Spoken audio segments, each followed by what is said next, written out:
Assalamualaikum warahmatullahi wabarakatuh. Terima kasih kepada Tuan Haji Syamuddin, Barisan Timbalan, Ketua Unit serta rakan-rakan juga AKP. Jadi pada pagi ini saya akan berkongsi tentang satu tajuk falsafah Jepun yang dinamakan Wabi Sabi. Jadi ini slot sektor kami lah pada hari ini. Okey, apakah dia Wabi Sabi? Okey, kita teruskan. Sebenarnya dalam falsafah Jepun ni dia ada banyak, dia ada Kaizen, dia ada Kintsugi, dia ada Ikigai, dia ada banyak lah. Jadi hari ini saya akan fokus kepada Wabi Sabi. Wabi Sabi ni kalau secara ringkas ni dia bermaksud adalah kita melihat kecantikan di dalam ketidaksempurnaan. Tu maksudnya, tu dalam maksudnya. Jadi kalau kita tengok dekat sini, Wabi Sabi dia falsafah yang kuno Jepun dulu. Dia menggalakkan supaya kita ni sentiasa bersyukur dengan apa yang kita ada. Jadi sesuai lah dengan keadaan kita sedang menghadapi cabaran pandemik beramai-ramai kan, kita, guru, keluarga, semua sekali ya. Jadi konsep ini mungkin kita boleh fahami dan kita boleh tengok macam mana boleh kita aplikasikannya. Okey, seterusnya. Okay, seperti yang saya sebut tadi, Wabi Sabi ini dia berasal daripada bahasa Jepun ya. Dia bermaksud bagaimana cara hidup atau pandangan yang melihat ketidaksempurnaan sebagai satu kecantikan. Jadi kalau dalam Islam dia ada kaitan dengan wasatiyah ya, kesederhanaan ya. Jadi kat sini kita tengok dia ada tujuan Wabi ini bermaksud kesederhanaan, ketenangan, keindahan ya. Sabi pula bermaksud kecantikan. Jadi kalau digabung dua perkataan ni dia memang mencari kecantikan dalam diri yang tak sempurna. Maknanya yang tak lawa tu tak semestinya totally tak lawa. Yang tak elok tu tak semestinya tak elok. Macam tu maksudnya. Okey, kita teruskan.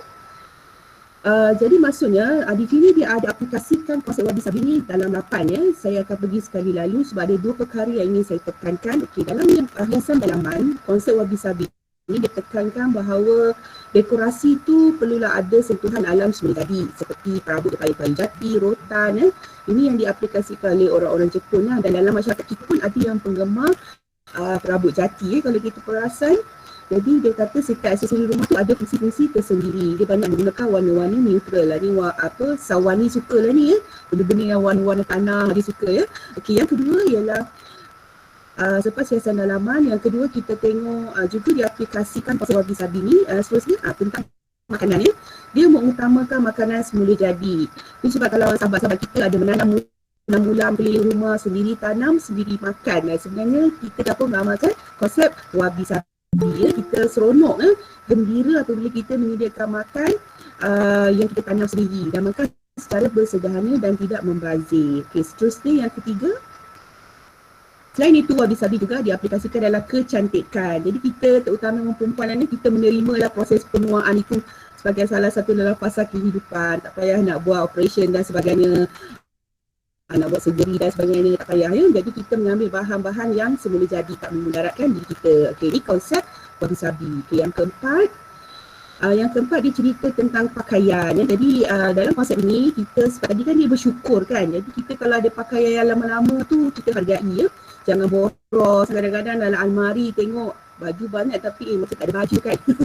Nah tu kita kena amalkanlah konsep Wabi Sabi tak buang baju-baju yang warnanya dah pudar. Ada orang baju yang lama tu beli bantal lah. Macam tu lah maksud dia ya. Okey, yang kelima. Wabi Sabi juga membuka pada ni hubungan. Ini hubungan ni tadi bila saya dengar yang Ustaz Khai sebut tadi, sebenarnya terharu je saya dengar, suami saya pun dengar juga tadi apa yang Ustaz sebut tadi tentang hubungan suami isteri. Jadi Wabi Sabi ini dia fokus dari segi hubungan tak semestinya suami isteri dengan ibu bapa dengan orang lain ya.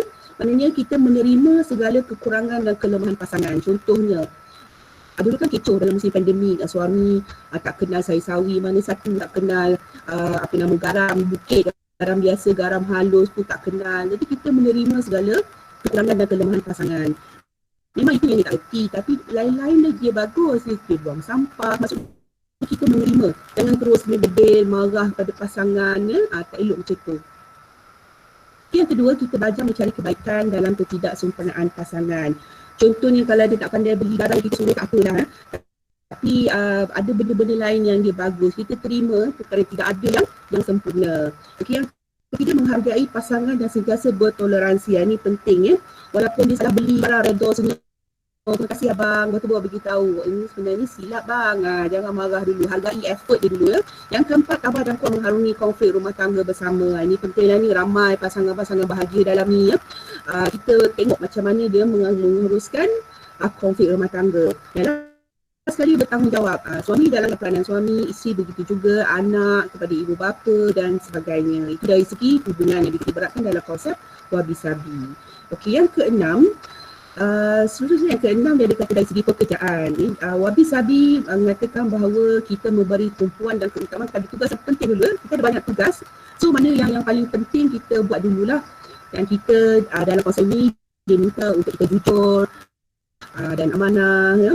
Kita bertanggungjawab dengan apa yang kita telah diamanahkan ya. Dan kalau kita buat silap pun dan berlaku kegagalan, bukan kita berjaya je tau, kita menghargai. Kalau kita gagal pun kita kena appreciate, at least kita dah bermula dan kita buat penambahbaikan ya. Itu maksudnya wabi-sabi ni. Ini macam self compassion lah. Kita buat salah pun kita be good to ourselves ya. Okay, last sekali hargai diri anda atau usaha yang telah dilakukan walaupun tak berjaya appreciate, itu betulkan balik. Alright.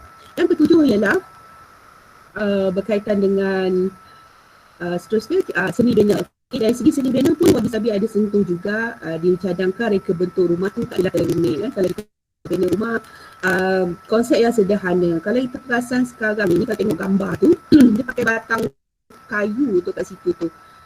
Kalau orang tak betul menghargai, itu rasa macam tak ada apa-apa maksud, tak ada apa-apa erti. Tapi sekarang kalau kita tengok ramai orang ni empuluh pokok pun jadi kursi, benda-benda buangan pun dia korek balik dah jadi cantik. Maksudnya benda yang cacat asalnya, yang orang buang asalnya, dia guna balik untuk kegunaan. Ni dari aspek seni bina. Okey, yang ke-8. Okey, yang ke-8 dia bercakap tentang ni fotografi. Kepada peminat-peminat fotografi, selalu dia melihat cantikan dalam benda yang tak sempurna. Maksudnya kalau kita tengok gambar ni kalau kita tengok tiang tu ada sengit, ada bengkok, ada yang tak lurus, tapi dia melihat tu sebagai sesuatu yang menarik untuk diambil gambar. Kerana dia melihat tu sesuatu yang indah dari segi aspek pemikiran yang lebih abstrak. Jadi maksudnya dari aspek fotografi, konsep ini menerima perubahan sekeliling dengan menghargai objek yang telah diabaikan, yang telah dibuang, yang tak sempurna, dah reput, dah pecah. Orang tengok tak ada nilai, tapi diambil semula dan diguna balik. Kalau kita tengok dekat pejabat kita, kan kalau ada barang-barang yang dah dibuang, ini kepakaran Cik Azman Yahya lah. Guna balik, hias balik, ada hari tu dia bantu untuk bilik kami. Dicadangkan, ambil balik, dia tak cushion lama, hias dari tempat biasa. Itu contoh-contoh aplikasi wabi-sabi yang diamalkan dia. Okey, seterusnya. Okey, apakah pengajaran daripada konsep wabi-sabi ini? Okey, wabi-sabi ini adalah tentang persepsi bagaimana kita melihat sesuatu perkara itu. Contohnya, kita tengok benda ni tak elok, benda ni salah, benda ni. Jadi macam mana kita nak twist balik pemikiran kita, bukan totally tak elok, bukan totally tak bagus. Jadi kita tengok dari segi apa yang baik di sebaliknya. Contoh sama juga dengan kita, dengan rakan-rakan sekerja, dengan anak-anak kita, dengan pasangan kita, kawan-kawan kita. Kita melihat kadang, ialah sebab kita manusia tak sempurna, kita ada kelemahan, kita ada kekuatan. Jadi kelemahan-kelemahan mereka itu kita lihat dari segi apa yang cantiknya di situ.